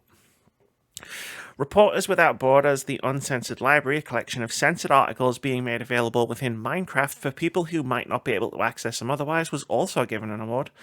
ContraPoints also won as a YouTube channel category, and a VR documentary from the New Yorker about China's systemic detention of, I'd never know how to pronounce this, Uyghurs, something like that, called Reeducated, also won. But we're really here to focus on the games. Congratulations to everyone who won there and everything like that. But congratulations, another reason to talk about the best game of 2021, Life is Strange True Colors, a game that was so inspirational and helped me just mentally in itself. Thank you very much to that.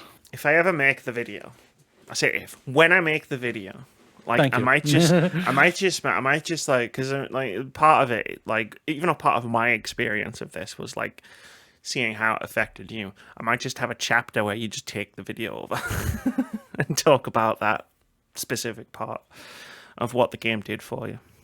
Because that's what the Peabody Awards are for. They're not just necessarily excellence in the storytelling. It's all about impact in storytelling as well, which, you know, I think carries through on the award winners.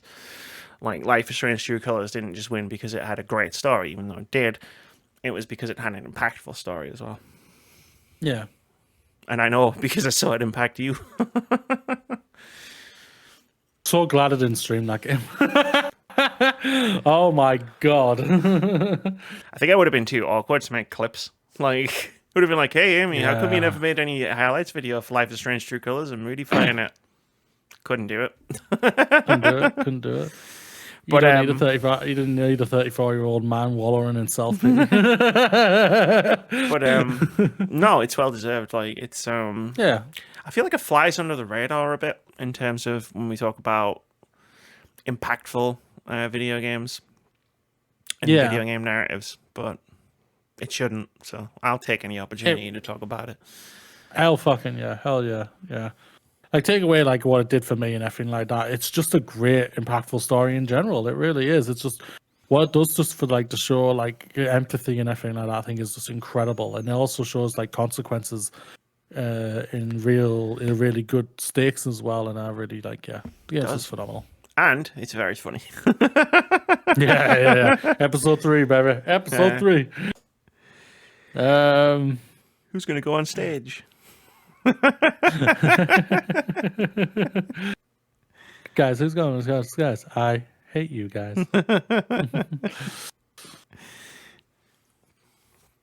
We have a great scene and then we go to another great scene right afterwards. We got a lot of great scenes back to back. Yeah, we really do. All right, let's just do this. Microsoft workers won't receive an annual pay increase despite the company's $18 billion profit margin. As soon as he said let's do this, I was like, well, he's talking about the one and only one. We know what we're talking about. He's talking about... would have about... been the main story if we didn't have the reviews. Oh, without a doubt.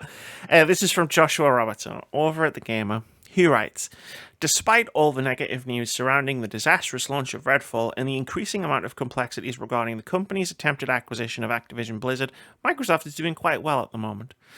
The company recently posted its quarterly earnings for the period that ended on March 31st, revealing a revenue of $52.9 billion and $18.3 billion in profits. It also announced that full-time employees won't be getting their annual pay rises this year. According to a memo to staff obtained by Business Insider, Microsoft CEO Satya Nadella has told employees that the reason for the lack of a pay increase this year is down to the current economic challenges the company is facing at the moment. He also assures them that the senior leadership team at Microsoft don't take the decision lightly and consider it over several months, explaining that he believes it's, quote, necessary to prepare the company for long-term success, end quote. On a completely unrelated note, Nadella's annual salary currently sits at $55 million after receiving a 10% increase between 2021 and 2022. Nadella goes on to clarify that some hourly roles within Microsoft will get pay increases, but all full-time employees will miss out. While this lack of salary increases will also apparently apply to the senior leadership team and Nadella himself. A later statement provided to both Insider and GameSpot by a Microsoft spokesperson also explained that the company will continue to invest, quote, continue to invest in our employees through promotions, bonus, and stock, end quote. On another completely unrelated note, after Microsoft's $68.7 billion acquisition of Activision Blizzard hit a snag last month due to the UK's Competition and Markets Authority blocking the deal, the company is expecting a much easier time getting the EU to accept. It's being reported that the EU will approve the Microsoft Activision Blizzard merger as early as next week, although it's worth noting that Microsoft was also extremely confident of securing the CMA's backing as well. There are plenty of developers and publishers out there concerned about the potential acquisition, though EA doesn't count itself among them. EA CEO Andrew Wilson recently stated that he's pretty indifferent about the entire thing, claiming that the company is Microsoft's #1 publisher on the Xbox platform, and he doesn't see that changing anytime soon. He also states that he would love for EA to eventually get itself into a position where it could also acquire large studios, and thinks EA has the potential to become, quote, the largest standalone independent developer and publisher of interactive entertainment, end quote, in the world. It's up to you whether you find that idea appealing or not. I left that last line because I thought that was quite... Andrew Wilson, keep away from studios. Keep your dirty, grubby mutts off studios. Indeed. All right, back to the main thing. Microsoft, you useless twats. Let's just go into this. You absolute bullshit and bollocks crap twats. This is crap. $18 billion in profit, and you say you can't give your staff a pay rise whatsoever? Fuck off. Fuck right off. This is disgusting. You should be ashamed of yourself. All right, CEO. What are you? $55 million your pay rise? Okay, how about you cut yourself off at least about 20 million of that? Oh, heck, let's go 30 million off just to be nice. And then maybe give that to the rest of the staff and everything. Not your management team underneath you, the actual employees who help run your fucking company. Who actually run your fucking company and whatnot and help really make the thing profitable. It's like, this is just... It's just a typical capitalist being capitalist, whatnot, and everything like that. And like guys, I've fucking told you on many occasions, fucking hell, like, I think capitalism can work if done in the right ways. But every fucking time, Amy fucking gets proven right all the fucking time, which gets her smiling like this and pisses me off. And I'm you say your bit about capitalism could work, and I just get to do this. Yeah, and it's just like, that's what I hate about it even more. It's just like, I'm sorry. No, you don't have to apologize whatsoever. It's me. My eyes were shut. My eyes weren't properly open to it, and I wasn't educated properly on it. And thanks to this podcast and you and everything, I've been educated on it. I hate you, but either way. Yeah, I get that a lot. I'm not leaving. I think I know why I've had so many co-hosts through the years. Yeah, this is just like... It's like, fuck off, man. Like, how we had, Phil Spencer literally on the Kind of Funny show last week, literally saying that he's overpaid. He admits he's overpaid. Then I still question it. If you're overpaid, why did you accept it? Phil Spencer, why did you accept it? If you feel like you're overpaid and everything, why did you accept it? You could have said, no, I deserve maybe this amount, but not this much, blah, blah, blah. And then you could spread out to the rest of your team and everything. That's just the Xbox era of Microsoft, but I'm just meaning Microsoft in general. Fuck it. You useless Microsoft. Oh, yeah, definitely. Like, I mean, when I posted this in our little private Discord channel where we share news, like, I posted the tweet because there wasn't a news story when I saw this. And I literally found how much Nadella had earned last year and posted it underneath and said, I'm just saving this just in case I need it. Because, yeah, he earned $55 million, $2.5 million salary, which is plenty. But then also like $50+ million in bonuses. Bonuses for what? Like, I've been getting steadily frustrated over the last couple of weeks, as you know, about the perception that Microsoft's in trouble. Microsoft's first party output is bad. It's like they've had a bad game. It happens. But like, yeah, it's like, what's this guy getting bonuses for? Who knows? Yeah. I don't know. Yeah, I don't know. But especially when I didn't say words, I just you pulled the face. It's fine. It's like when I just shake my head every time you do your capitalism things. Like, audio listeners can't hear that. But no, it just give your fucking employees a pay rise. You can afford it. We're trying to set ourselves up for future success, mate. If you actually do start releasing games at some point, like, you're gonna make more money. Like, think about it. They made $18 billion in profits by releasing barely anything. That's just on the Xbox side. Yeah. Yeah. Yeah, it's at the top of it. Yeah, the company, so Microsoft in general, $18.3 billion in profits. Like, the profits will go up when you release Starfield. Like, not even counting anything else that you've got coming down the pipeline. It'll go up when you release one major game. And, like, I hate the excuse of, like, oh, we're setting ourselves up for the future because the economic climate is bad. It's like, again, you didn't lose money. It's the thing I always try to come back to. It's like, you didn't lose money. You made money. You made obscene amounts of money. You could pay all of you could give a pay rise, a decent pay rise to all of your staff, and barely cut into your profits. Like, what, $18.3 billion in profits? What if you give your staff a decent, like, pay rise? Is that number even going to drop below 18 billion? But I'm not out here to say Microsoft is the only company that engages in this. They all do, but this is the news story. So Microsoft gets it this week. Microsoft gets it this week indeed. Yeah, it just sucks. It just sucks. And it's just like, yeah. I left it in because I did want to just say, like, what do you think about Andrew Wilson and just being like meh about the Activision Blizzard? It's like, you worried about the Activision Blizzard? No, not really. Like, we're the biggest publisher on Xbox, so we don't really care. I think that's arguably probably an overall honest answer from him. The best he could really give, which is probably at the end of the day, it's just like, yeah. Why would he give a fuck? He doesn't need to worry about it.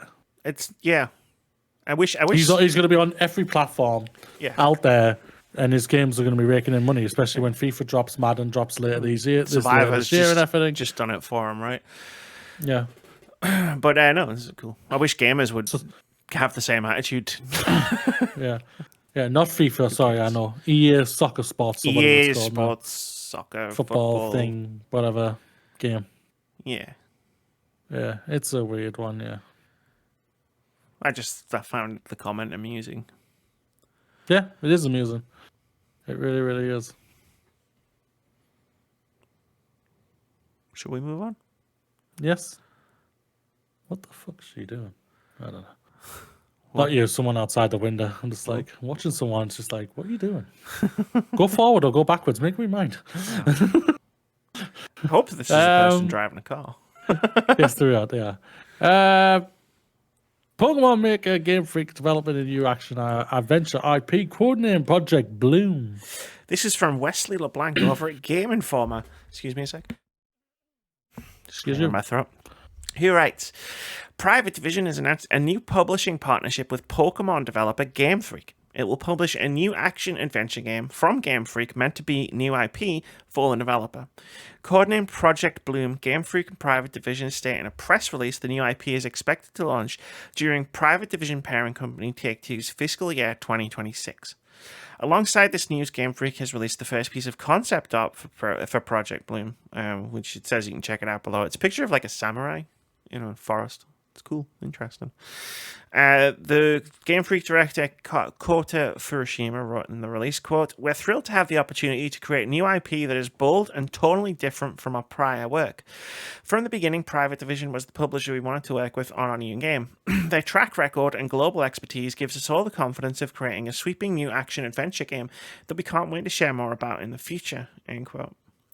Take-Two Interactive Chief Strategy Officer and Private Division head Michael Waroth says you'd be hard-pressed to find a studio with more iconic hits over the past 30 years than Game Freak, adding, quote, "We're ready to help Game Freak unleash their potential, and we're honored to be the first Western publisher to work alongside this exceptionally talented and proven team to bring a bold new IP to market," end quote.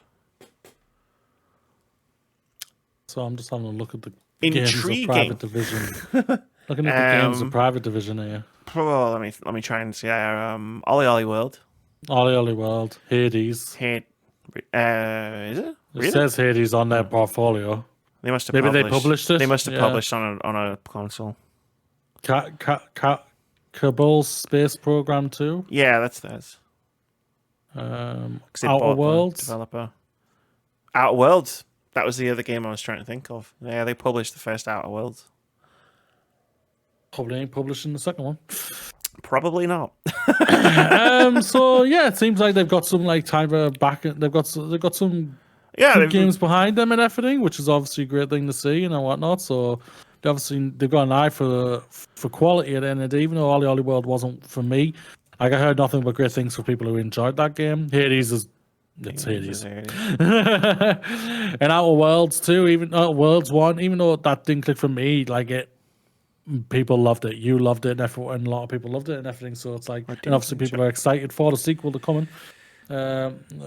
Probably around about the same time as this Project Bloom game. Probably, yeah, no, Microsoft. But no, yeah, I'm intrigued. Game Freak finally spreading their wings, doing another it's IP intriguing, over them Pokemon, yeah. Unless it just turns out to be a standing Pikachu with a samurai sword at the end. That'll be great. I won't lie. You just throw you just throw coconuts at other samurai and capture them, make them fight for you. Yeah, hell yeah. But no, it is interesting, right? It's Game Freak.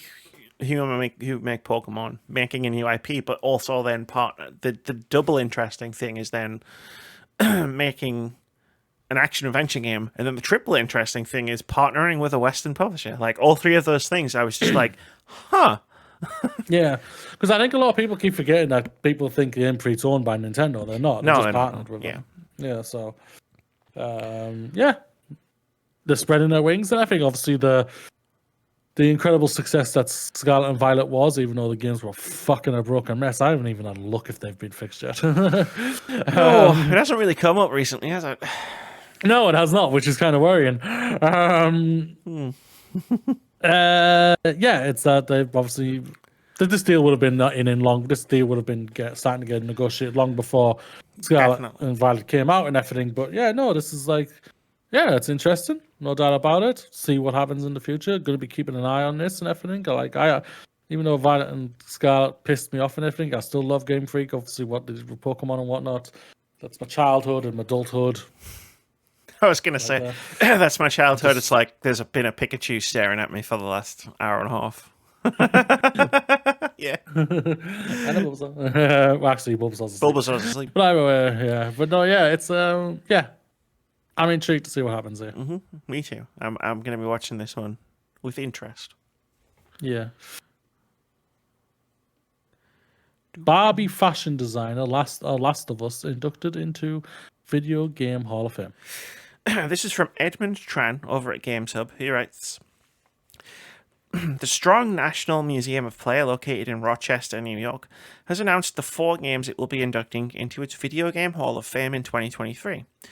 Computer Space from 1971, Wii Sports from 2006, The Last of Us from 2013, and most excitingly, Barbie Fashion Designer from 1996. The Hall of Fame recognizes digital games that have had a significant influence on the industry and popular culture, and immortalizes them with a permanent exhibition at the museum, which is currently undergoing a major renovation and expansion. The 4 titles were selected from a shortlist that also included a number of seminal titles such as Age of Empires, Angry Birds, Call of Duty 4 Modern Warfare, FIFA International Soccer, GoldenEye 007, NBA 2K, Quake, and Wizardry. While any of those titles would be worthy inclusions, the selection of Barbie Fashion Designer is an inspired choice. On launch, it shook up the perception of who games were for, in an era where titles were getting more violent and edgy and were predominantly marketed to teenage boys.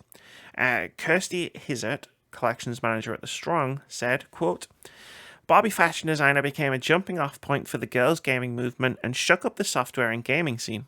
It also sparked important questions and debate. What does it mean to be a game for girls? Should there even be games for girls? What are the implications of these games? What are the consequences of gendering games? End quote. No doubt Barbie Fashion Designer served as a gateway into games for an entire generation of women. While the perception of girl games and the role of women in video games broadly has evolved and come a very long way since then, the significance of the game makes it worth immortalizing. And then there's some stuff about the other games. Computer Space was like the first commercial computer game. And The Last of Us is The Last of Us.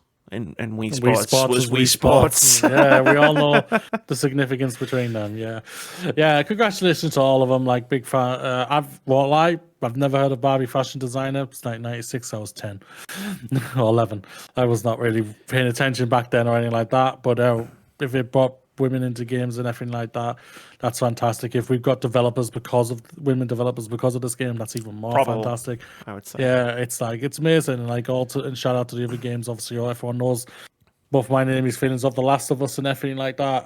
And Wii Sports, it's fucking Wii Sports, man. It was arguably one of the greatest marketing campaigns by Nintendo ever. Barbie Home Designer got like young girls into games who then went on to become game developers. Wii Sports got like my uncle into games. That one specific game, and he didn't play any other ones, but still. It was really weird, yeah. Yeah, I was like, people who have never played video games before, like, and I'm just like, and they've got Wii Fit and Wii Sports, and they're like, you know, they break it out at family holidays and stuff, and it was just like, wow, that was a movement. That game. That one, it'd be difficult to replicate. I'd say never, but never say never in video games. Yeah.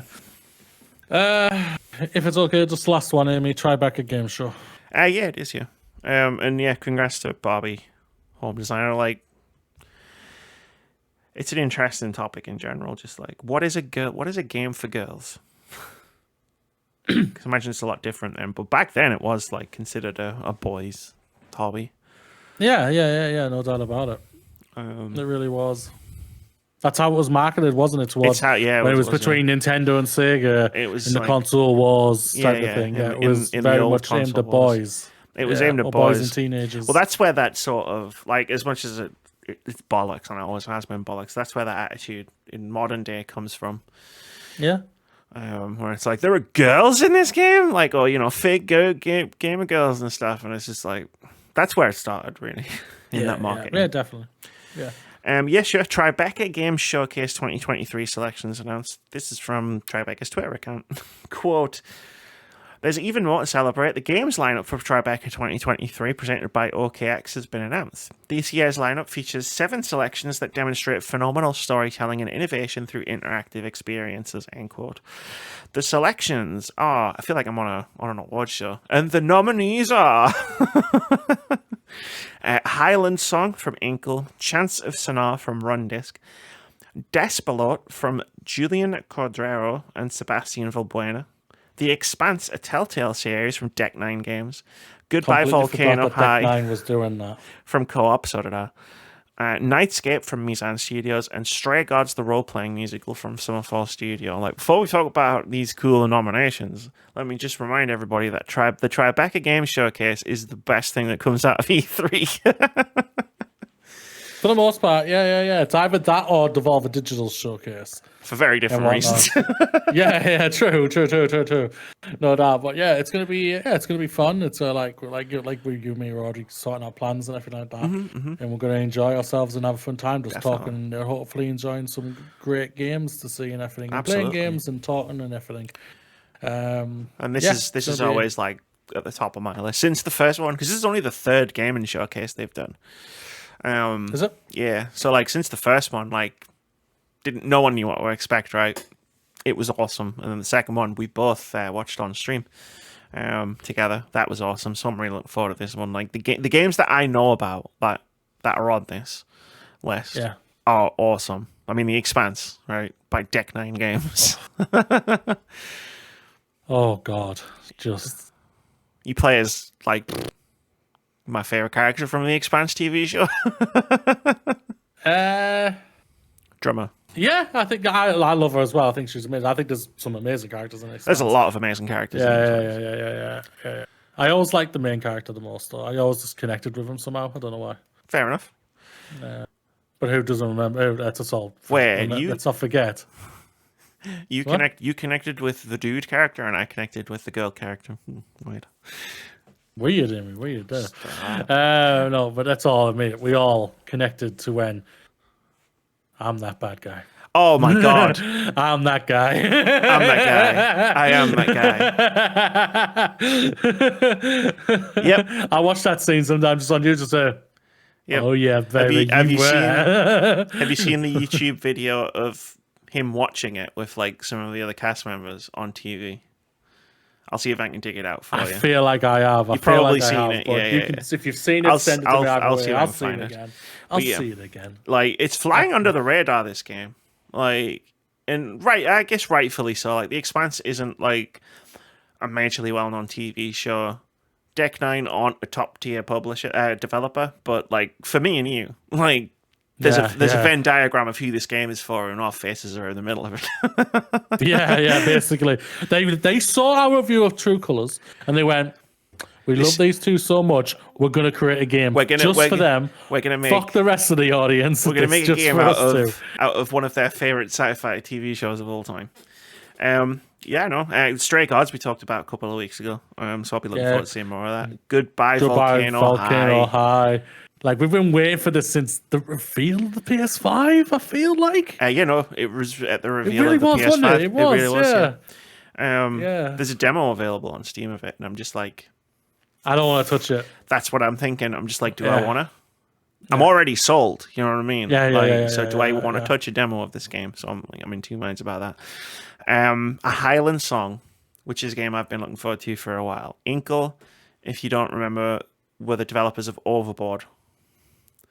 Oh, I'd like Overboard. And you really liked Overboard. Also, Heaven's Vault, which is a game that I absolutely adored. But yeah, this is a game. I think it's set in like this Scottish is lining Highlands. up to be a sexy game show. Chance of Senar is a game I know of because we've done it as an indie game of the week. But I don't know a ton about it. Yeah. And then I've never heard of the other two games. Des Below was someone retweeted Des Below saying they were a selection, which is how I found out about this. And it's set in Ecuador in 1991, and it's got something to do with football. And it looked really interesting, but I didn't go diving into it because I'm like, I'll find out in June when I watch the showcase. And Nightscape is another one I don't know. So a new a reveal trailer just dropped for today Despelot. For the Despelot. So they've announced it as, hey, this game exists, and also it's a Tribeca game. Nice, that's a flex. You love that. But yeah, no, I haven't heard of Nightscape either. You see what drew my eye, right? This is intriguing. But yeah, this is going to be awesome. Kick the ball. The Tribeca Games Showcase is usually 30 minutes on each game, and then a week or 2 weeks after the showcase, one of them takes home the winner of the best game of the Tribeca Showcase, is voted on by a panel of people that includes like Hideo Kojima and I think Jon Favreau. Weirdly enough, there's an interesting panel on this, but sweet. I can't wait. I make it a point to play all of the games that are on a Tribeca Game Showcase when they come out. Yeah, and I've loved a lot of them. That's it, right? Yes. Moody's Shine is over for now. Until next week. Until next time, as we do cool games to shine. Before we do OpenCritic Head-To-Head, Moody's furiously refreshing OpenCritic. Well, I've been doing that since freaking 2 o'clock this morning. Sure. There's just one cool game to shine. It's almost like nothing's coming out next week because of what came out this week. But Humanity is coming out on PlayStation platforms and PSVR and PC on May 8th, and it's coming to PS Plus. This is that weird game where you're like the dog and there's crowds of people and you've got to guide them to the doors and the exits. It's been at a couple of PlayStation Directs, State of Plays. I can never remember what they're called. PlayStation Directs. And everyone, it's PlayStation Directs. And every time it's come up, everyone's always going, "What the fuck is this?" Oh yeah, I'm rewatching it now. But if you see it, you remember seeing it. If it makes sense. And it's out next week, and it's part of PS Plus. The middle tier extra. So if you're a subscriber to PS Plus, you'll be able to download it and play it. And it's a PSVR 2 game, so it's getting games. And there's games. There's nothing else coming out next week. However, hold on to your butts for the week after, and that's all I'm going to say about that. Hold on to your butts. Specifically one day. The week after next, because holy shit. But for now, it's time for OpenCritic Head-To-Head. This is a game we play every week where we try to guess the OpenCritic average of upcoming games. Last week, we tried to guess the OpenCritic average of what else but The Legend of Zelda, Tears of the Kingdom. Breath of the Wild 2. Breath of the Wild 2. The sequel to Breath of the Wild. I guessed it would get a 97. Moody guessed it would get a 96. When the reviews first dropped, it was on a 98, which shocked even me. I thought I'd gone too high. At the time of recording, Moody, what's the OpenCritic average? I know what I've got written down. You've got the page open, I'm assuming. It's a 97, Amy. Congratulations. You nailed it. I did. I'll give you that. I'll give you that. I got it. 97, which means Amy gets 2 points. Puts the scores at Amy 13, Moody 6. Now, you're not going to notice it this week because, again, there's only one game coming out. But you might notice, Moody, you've been badgering us since we started playing this game. Well, why don't we just do more than one game a week? Well, you'll notice the thing that the tracker I keep at the bottom has been deleted because we're just going to start doing multiple games per week. Turns out if you Because annoy, there's so many games coming out. it turns out if you annoy me, no, it turns out if you annoy me enough, I'll give in eventually. I can't remember the last time I said it. Well, because last week, so this week was there's one game. I didn't say it last week. Last week there was only one game, and I was going to do it last week. Yeah. But Darkest Dungeon 2 already had an OpenCritic score, so we had Legend of Zelda. And a week before, I think I'd made a reference to it because we only did 2 games because one of the games was Bramble, and we didn't really want to do that. And then like some of the other games were like small indie games where it was like we don't know if we'll get away with, like we'll get scores on some of this stuff. Like I mean, we waited ages for Benedict Fox, right? I think it was the week before where I'd made a reference to like banking games where you'd made a comment about it, and in my head after a podcast, I just went fine. All right, fine. Just went fuck's sake, all right, fine. And then it just didn't come up. So me complaining less somehow got to you even more. It was like you complained and complained and complained and complained and complained, and then you stopped, and then you did it again, and I just like snapped and went, all right then. But you did it inside yourself, not. Oh yeah, I would definitely give you the satisfaction in the moment. Amy gives in while beating me, killing me in her mind. No, that'll be June. But yeah, that's a shame. We're just going to do as many as I feel like could potentially get OpenCritic scores. It won't be every game, especially some weeks. We're not going to start doing like 5 and 6 of fucking games, which is a possibility some weeks. But like in weeks where there's lots of games coming out, maybe we'll do like 2 or 3. I don't know. I'll just see what's coming out. Play it by ear, week per week. But this week, we're going to guess the OpenCritic average of just one game. Humanity, the game I mentioned before. And it's been months, and I still always think, Moody, what do you think? And it's like, no, I'm going first. I lost last year. Despite an epic comeback, I still lost. What do I think humanity is going to get? Do I think anyone's going to play it? Do I think everybody's still playing Breath of the Wild 2? You've got me doing it now. Joe's never going to forgive me. To be fair, you know when I was typing it out on the Breath pod? of the Wild too, No, I didn't even type Breath of the Wild. I just typed Breath of the Wild and then left it, and then came back to it later and went, "Oh, oops." I could still call it Breath of the Wild, not even 2. But this is a complete unknown for me. I have no idea. 78. I don't think it's going to get a score. Because You don't think it's going to get a score? I guess so. Well, if it doesn't get a score, you get a point. No, but I'm going to put a score down. 65. Okay. I don't know anything about it. Looks weird. That's it. That's all I know. I said 65, not 6. 65. It says 6 on my end. Well, I won't tell you. It's the 65 right in front of me. My internet must have crashed then. Or your internet crashed for 5 seconds, for a quick glimpse. Oh, I can see you moving around on the Yeah. It just said 6 for some reason. Look, right, if we get to next week and I read this and go, Moody gets 6? I definitely remember that. So he definitely didn't. And I'd go back and check. Fair. But yeah, cool. No, that's it. We're done. We're done. OpenCritic Head-To-Head. Fantasy Critic check-in will happen next week. It's going to be incredible. For one simple reason, but it hasn't updated yet, so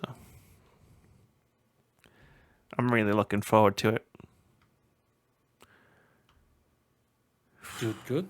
Considering it's going to knock me out of first place, you think I wouldn't be excited, but I'm actually really excited.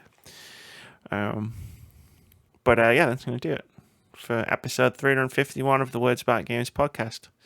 The one that will go down in history is the time Moody and Amy complained about Star Wars for an hour.